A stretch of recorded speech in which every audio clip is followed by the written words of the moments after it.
मध्य प्रदेश के daily current affairs में आपका स्वागत है। तो चलिए शुरू करते हैं। तो ये रहा अपना पहला क्वेश्चन। भारत में सब्जियां उत्पादन में मध्य प्रदेश का कौन सा स्थान है? तो आपको बताना है कि भारत में सब्जी उत्पादन में मध्य प्रदेश का कौन सा स्थान रहा है। तो भारत का सब्जी उत्पादन में तीसरा स्थान रहा है। मध्य प्रदेश का तीसरा स्थान रहा है सब्जी उत्पादन में। पहला स्थान उत्तर प्रदेश का रहा है।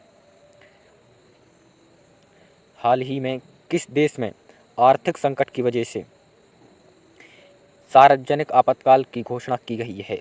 तो हाल ही में श्रीलंका में आर्थिक संकट की वजह से आपातकालीन घोषित की गई है।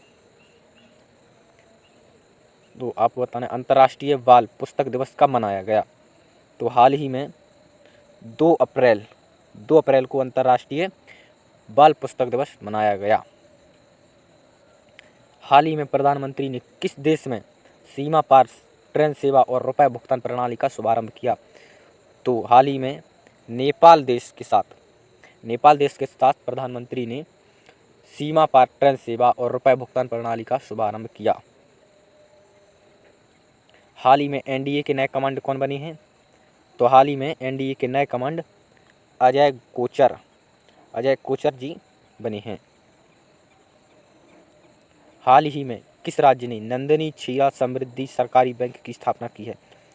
तो हाल ही में आंध्र प्रदेश सरकार ने नंदिनी क्षीरा समृद्धि सरकारी बैंक की स्थापना की है। हाल ही में फीफा वर्ल्ड कप 2022 के लिए नई गेंद लॉन्च की गई, उसका नाम क्या है? तो हाल ही में फीफा वर्ल्ड कप 2022 के लिए नई गेंद लॉन्च की गई, उसका नाम अल रहला है। तो ये थे 3 अप्रैल 2022 के कुछ इम्पोर्टेंट्स और करंट के क्वेश्चन।